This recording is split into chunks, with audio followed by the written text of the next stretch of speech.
हाँ जी, good morning friends. जो आज हमारा टॉपिक है that is your number series. ये काफ़ी इम्पॉर्टेंट है किसी भी एग्ज़ाम के लिए।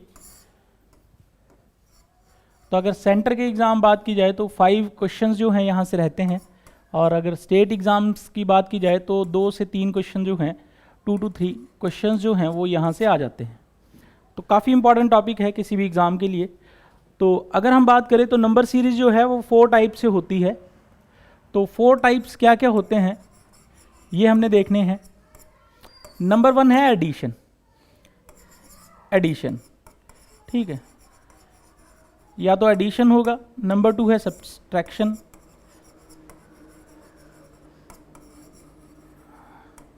नंबर 3 है आपके पास डिवीज़न,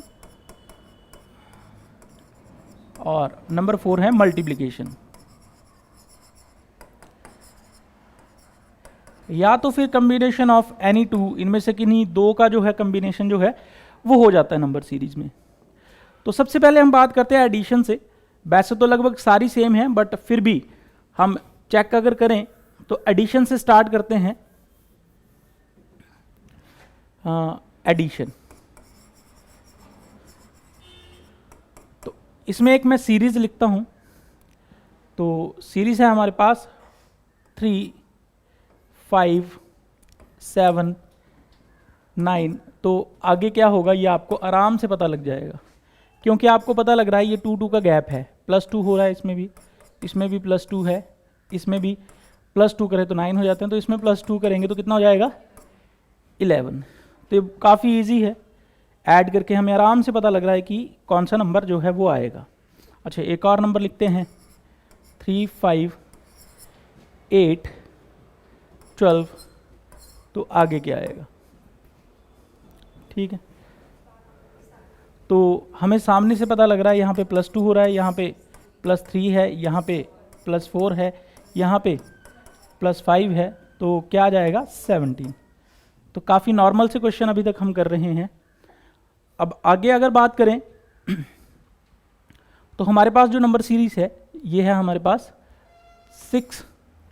तो यहाँ पे आएगा 7, यहाँ पे आएगा 11, यहाँ पे आएगा 20, और यहाँ पे क्या आएगा। तो अगर यहाँ पे बात की जाए तो यहाँ पे इसका डिफरेंस है 1, इसका डिफरेंस है 4, इसका डिफरेंस है 9। तो इसका डिफरेंस क्या आएगा।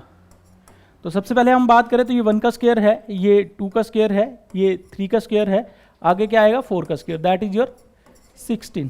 तो आंसर विल बी 36, ठीक है। तो ये कुछ एक टाइप की सीरीज है। ऐसे ही क्वेश्चन आपको पूछे जाएंगे एग्जाम में। तो आपको क्या करना चाहिए इनको बेसिक समझने के लिए। तो सबसे पहले तो आपको जो स्क्वायर्स हैं वो एटलीस्ट आपको 30 तक स्क्वायर जो हैं वो आने चाहिए, और क्यूब जो हैं वो एटलीस्ट आपको 20 तक आने चाहिए। मैं एटलीस्ट बोल रहा हूँ, इससे ज़्यादा अगर आप कर ले तो बेटर ही है आपके लिए, बट इतने तक तो करने ही करने हैं, ठीक है। तो आपकी सीरीज जो है वो काफ़ी आसान हो जाएगी। ये प्लस का था, सिमिलरली माइनस का आएगा, नेगेटिव का आएगा, ठीक है। तो दूसरी थी सब्सट्रैक्शन, उसमें हम क्या करेंगे, जैसे हमने लिख दिया 10, वही 9, 8, 7। तो नेक्स्ट क्या आएगा -1 हो रहा, -1, -1। तो अगला आ जाएगा 6। वैसे अगर हम बात करें, एक सीरीज लेते हैं 64, ठीक है। तो आ गया हमारे पास 37, ठीक है। उसके बाद आ गया हमारे पास 29। तो what will be the next, minus ही कर रहे हैं। क्या क्या माइनस किया, तो अगर इसमें से ये माइनस करें, 4 में से 7 गए 7, 5 में से 3 गए 2, 27 है। यहाँ पे क्या है, यहाँ पे माइनस जो है 8 हो रहा, तो यहाँ पे क्या माइनस होगा ये हमें पता करना है, ठीक है। तो अगर देखें तो ये 3 का क्यूब है, ये 2 का क्यूब है, तो यहाँ पे 1 का क्यूब, तो 1 का क्यूब आएगा 1। तो कितना आ जाएगा आंसर 28। तो जैसे जैसे हमारा एडिशन वर्क कर रहा था वैसे वैसे हमारी सब्सट्रैक्शन जो है वो वर्क कर रही है। ठीक है, नेक्स्ट अगर हम बात करें मल्टीप्लिकेशन की, तो मल्टीप्लिकेशन में आपको पता है कोई नंबर होगा उसको मल्टीप्लाई किया जाएगा। तो यहाँ पे है, जैसे कोई नंबर ले लेते हैं 4, 8, 16, 32। अब देखो हमें कैसे पता चलेगा कि इसमें एडिशन लग रहा है कि इसमें सब्सट्रैक्शन लग रहा है। तो सबसे बेसिक सी बात है, हमने एंड में देखना, अगर कोई डिजिट डबल से ज़्यादा है तो इट मीन्स कि वो मल्टीप्लिकेशन हो रहा है। मोस्ट ऑफ द केसेस में एडिशन नहीं सॉल्व करके देखना, मल्टीप्लिकेशन करके देख लेना है। ठीक है, तो टाइम नहीं वेस्ट करना है। वैसे तो देख के पता लग जाएगा जब छोटे छोटे नंबर है, बट जब काफ़ी बड़े बड़े नंबर आएंगे तब नहीं पता चलता। तो यहाँ पे हम देखें तो किससे मल्टीप्लाई हो रहा है, इंटू 2 इंटू 2, तो अगला भी क्या आ जाएगा, इंटू 2, दैट इज योर 64। यहाँ से हम दूसरे तरीके से भी कर सकते हैं, ये 2 का स्क्वायर, ये 2 का क्यूब, ये 2 की पावर 4, 2 की पावर 5, 2 की पावर 6 एंड तो 2 की पावर 6 थी। ठीक है, ये आ गया। नेक्स्ट हम चले 4, 6, 12, 30 and what will be the next. ठीक है, अब हमें पता है ये डिजिट जो है, पहले तो आप इसमें क्या करोगे, मल्टीप्लिकेशन लगाओगे या एडिशन लगाओगे। तो बड़ा है डबल से, तो मल्टीप्लिकेशन हम चेक करते हैं। तो मल्टीप्लिकेशन चेक करने लगे तो यहाँ पे आया इंटू 1.5 इंटू 2 इंटू 2.5, तो इंटू क्या आएगा 3, दैट इज योर 90। ठीक है जी, तो यहाँ पे मल्टीप्लिकेशन में हमने ये कर लिया। क्लियर है यहाँ तक? चलें जी नेक्स्ट। तो नेक्स्ट है हमारे पास, अब बचा डिवीज़न। डिवीज़न में जब भी हम करेंगे तो क्वेश्चन है हमारे पास, तो डिवीज़न चलिए स्टार्ट करते हैं।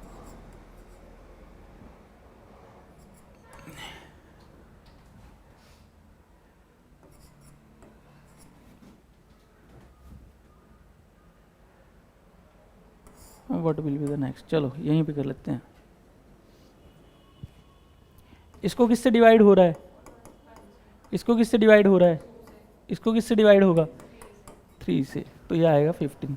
अभी तो मैं जब क्वेश्चन करवा रहा हूँ तो आपको पता है कि ये मल्टीप्लिकेशन का है, डिवाइड का है, सब्सट्रैक्शन का है और किस चीज़ का है। बट जब एग्ज़ाम होगा तो पांचों के पांचों इकट्ठे होंगे। ठीक है, और फिर आपको पता लग जाएगा कि कौन सा क्वेश्चन कैसे हो रहा है। ठीक है, और अगर आप बैंकिंग का एग्ज़ाम दे रहे हैं तो आपको एक बेनिफिट मिल जाएगा, अगर आपकी पहली शिफ्ट नहीं आई, ठीक है, आपकी अलग अलग शिफ्ट आई, तो उसमें क्वेश्चन होते हैं टाइप कि कोई मल्टीप्लिकेशन करके आ रहा है, कोई प्लस माइनस करके आ रहा है, कोई किस फार्मूले से आ रहा है, फार्मूला वही रहेगा, क्वेश्चन अलग अलग होंगे। तो हमें हिंट मिल जाता है पहले ही कि कैसा क्वेश्चन जो है हमारी शिफ्ट में आ सकता है। ठीक, काफ़ी ईजी हो जाता है। और ये क्वेश्चंस ऐसे हैं होने को, ये आपके 2-3 मिनट में भी हो जाएंगे, 1 मिनट में भी हो जाएंगे सारे के सारे, और कई बार एक ही क्वेश्चन को 4 मिनट लग जाते हैं। तो डोंट वेस्ट योर टाइम। अगर आपको कंसेप्ट समझ आ रहा है कि मल्टीप्लिकेशन हो रहा है, डिवाइड हो रहा, प्लस हो रहा, हाइब्रिड है, कौन सा क्वेश्चन है, तो उसके पीछे जाएँ। अगर नहीं पता लग रहा है तो मूव कर जाएँ, क्योंकि 35 क्वेश्चन होते हैं। कट ऑफ आपकी आजकल 60 तक जा रही है, कई बार 45 चली जाती है, कई बार 50 चली जाती है। तो आपको 100 में से 50 ही अटैम्प्ट करने हैं, तो 50% तो आपको छोड़ने होते हैं।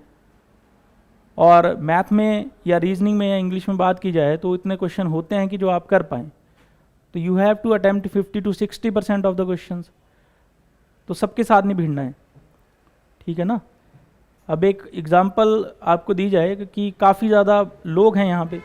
अगर मान लिया जाए मैं एक इनाम रख दूँ, 1 लाख रुपया इनाम रख दूँ और एक ट्राली लगा दूँ खड्ड के पास पत्थर भरने के लिए, ठीक है, 1 लाख उसको देंगे जो सबसे ज़्यादा पत्थर भरेगा, ठीक है। तो आप क्या करेंगे, कैसे जल्दी भरेंगे? तो आप क्या करेंगे, जो सबसे छोटा पत्थर होगा वो डालना शुरू कर देंगे। अगर बड़ा पत्थर दिख रहा तो क्या करेंगे, उठाएंगे थोड़ा ना उसको, क्योंकि छोटे पत्थर तो आप 3-4 उठा के फेंक देंगे, बड़ा पत्थर एक ही फेंका जाएगा और कोई तो बड़ा ही जोर लगाएगा। तो जो बड़ा पत्थर फेंकने की कोशिश करेगा, अपना जोर दिखाने की कोशिश करेगा, वो तो पागल है, बेवकूफ़ है। ऐसा ही हमारे एग्ज़ाम में होता है। हमें छोटे छोटे हल्के हल्के क्वेश्चन ढूंढने हैं। एग्ज़ाम में अगर आपने क्वालिफाई करना है तो आपको ये पता होना चाहिए डिफ़िकल्ट है। डिफ़िकल्ट है मीन्स छोड़ दो, आता है नहीं आता है दैट्स अ डिफरेंट थिंग। आते सारे ही होंगे, कईयों को 100 के 100 क्वेश्चन आते हैं, वो भी क्वालिफाई नहीं कर पाते हैं। रीज़न बीइंग कि वो डिफ़िकल्ट क्वेश्चन को पकड़ के बैठ जाते हैं, तो टाइम कंजम्पशन होती है। अब टाइम कंजम्पशन होगी तो छोटे छोटे क्वेश्चन तो रह जाएंगे बेचारे। तो सबसे पहले go for the simplest one, ठीक है, जो सबसे आसान क्वेश्चंस है उन क्वेश्चंस की तरफ जाओ किसी भी एग्ज़ाम में, ठीक है। और जो भी आप एग्ज़ाम दे रहे हैं, तो कई बार तो होता है जैसे आपकी मान लो आपके पास शीट आई, शीट में आपका सबसे स्ट्रांग पार्ट कौन सा है आपको पता होगा, वो सबसे पहले अटैम्प्ट करना है। उससे क्या फ़र्क पड़ता है, उससे आपका मेंटली फ़र्क पड़ता है। आपने वो क्वेश्चन अटैम्प्ट कर दिए, आप बोलोगे आहा मज़ा आ गया पेपर का, चाहे अगले डिफ़िकल्टी है वो ऐसे ऐसे कर लोगे। बट कहीं पहला ही पार्ट आपने वो पकड़ लिया जो डिफ़िकल्ट था, तो आपका मूड क्या हो जाएगा, नहीं आता, फेल हो जाएंगे, ठीक है। तो सबसे इम्पॉर्टेंट चीज़ है कि अपने आप को मेंटली स्ट्रांग रखना है और अपलिफ्ट करते रहना है। वो कैसे होगा, जब आप इजी वन पिक्स करोगे, और इजी वन करेंगे तो 1 मिनट से या 30 सेकंड से पहले वो क्वेश्चन हो जाते हैं। तो मान लो आपने 15 मिनट में 20 कर लिए, ठीक है, बाकी बचे 15 क्वेश्चन, फिर हों चाहे ना हो, ठीक है। फिर उसमें भी होता है कोई बड़े हार्ड होते हैं, वैसे ऐसा कोई क्वेश्चन नहीं होता जिसको 1-1.5 मिनट से ज़्यादा लगे, पर कई बार हम फंस जाते हैं, ठीक है। और कई बार तो हम एक स्टेटमेंट को गलत पढ़ते हैं, और जितनी बार ये पढ़ते हैं उस स्टेटमेंट को गलत ही पढ़ते रहते हैं, ये बड़ी बार होता है। फिर घर आके या कुछ जब क्वेश्चन मिलते, ओहो मैं तो क्या पढ़ रहा था, ये क्या था, वो क्या होता है कि हम उस क्वेश्चन को बिल्कुल डीपली नहीं पढ़ते हैं, हम ऊपर ऊपर से पढ़ लेते हैं, और एक बार जो समझ लिया उसको बार बार वही रिपीट करते हैं, ठीक है। तो ये काफ़ी एग्ज़ाम्स में होता है। तो आपने क्या क्वेश्चंस अटैम्प्ट करने हैं जो सबसे इजी हैं, ठीक है। उसमें कुछ फॉर्मेट बना के लेके जाना कि यही क्वेश्चन मैंने सबसे पहले करने हैं, ठीक है। तो वो क्वेश्चन के फॉर्मेट बना लिए और क्वेश्चन को सर्च किया, वही क्वेश्चन अटैम्प्ट किए, तो आपका मोराल जो है वो बूस्ट हो जाएगा। तो चल दिए जी नेक्स्ट क्वेश्चन। अब मल्टीप्लिकेशन में क्वेश्चन डिवीज़न में आगे थे, चलिए अब डिवीज़न में हम करते हैं क्वेश्चन। चलो हो ही गया डिवीज़न के, चलो एक और कर लेते हैं।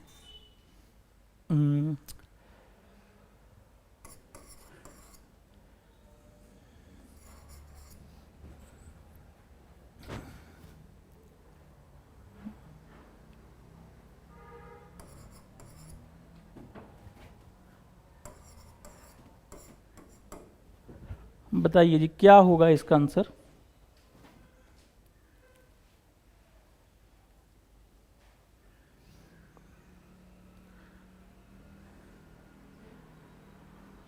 ज़ीरो, ज़ीरो तो डिवाइड में कभी आ ही नहीं सकता। ज़ीरो कभी आता है डिवीज़न में? आई डोंट थिंक सो कि नंबर अवेलेबल हो। ज़ीरो तभी आएगा जब डिवाइडेड बाई ज़ीरो होगा, 1 आएगा। एक में डिवाइड हो रहा है, एक में माइनस हो रहा है। चलो होप सो। हाँ जी, बाकियों को क्या लग रहा है, क्या हो रहा है? ये क्या हो रहा है, डिवाइडेड बाई 2। ये क्या हो रहा है, डिवाइड बाई 1.5। ये क्या हो रहा है, डिवाइड बाई 2। तो अगला क्या होगा, डिवाइड बाई 1.5। ठीक है, सबसे डिवाइड हो रहा है। हाँ जी, अब क्या आएगा, 3 आएगा। और 20/1.5 कर लो, 15 इंटू 10 क्या आ जाएगा, 3 5 ज़ा 5 2 ज़ा 40/3, 13.333। तो ये आ जाएगा आंसर। तो आपको एनालाइज करना आना चाहिए। अभी आपको ये भी पता था कि मैं डिवाइड के क्वेश्चन दे रहा हूँ, डिवाइड का ही क्वेश्चन है, फिर भी आप कंफ्यूज हो रहे हैं। इट मीन्स कि you required a lot of practice. ठीक है, तो प्रैक्टिस काफ़ी अच्छी चाहिए। तो चलिए जी नेक्स्ट, अब चलते हैं नेक्स्ट क्वेश्चन की तरफ। अब आपने क्वेश्चन 1 करके बताना है, मैं मिक्स भी डाल सकता हूँ, कुछ भी डाल सकता हूँ, ठीक है। चलिए जी,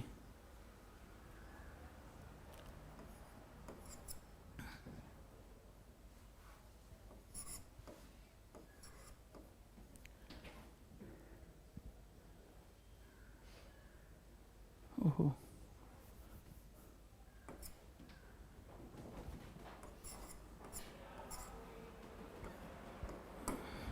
बताइए जी क्या होगा आंसर। हाँ जी,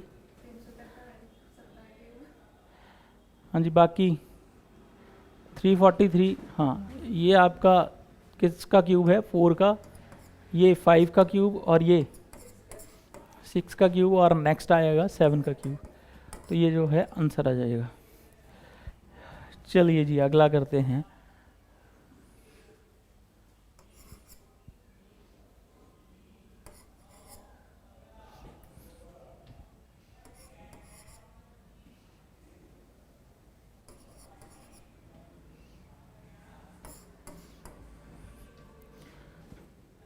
ये है आपके पास क्वेश्चन।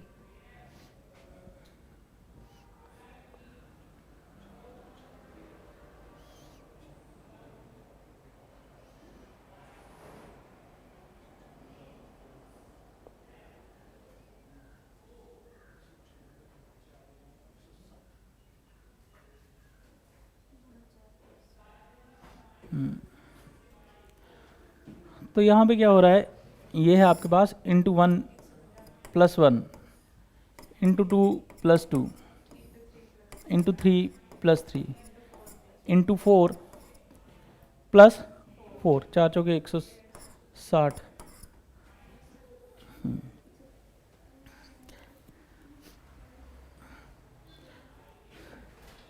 वो यही है ना, इसको क्या लिखेंगे, 40 - 1 इंटू 4 + 4।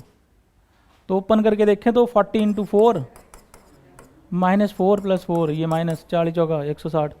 पर दिमाग में हो जाना चाहिए इतनी जल्दी, अगर एंड में 9 है तो। पर वैसे मल्टीप्लाई कर सकते हैं, बट जैसे मुझे पता लग गया 40 इंटू 4 ही होगा, थोड़ा मैथ माइंड में कैलकुलेट करके, ठीक है। चलिए जी अगला करते हैं।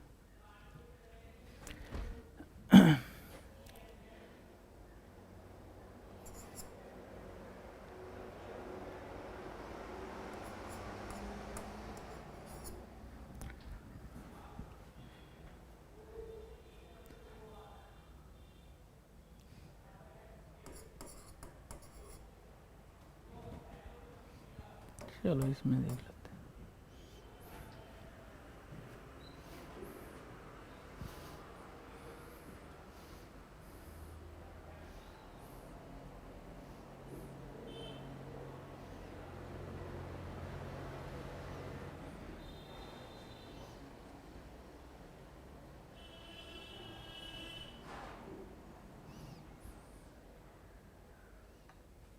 चलिए मैं ही बता देता हूँ, इंटू 1.5 + 1.5 इंटू 2 + 1.5। अब 0.5 इंक्रीज हो रहा है, तो यहाँ भी इंटू 2.5 + 1.5। तो जो भी आंसर आएगा दैट इज़ योर आंसर, और that's all for the day. तो एंड करते हैं यहाँ पे टॉपिक, इसको आप देख लें।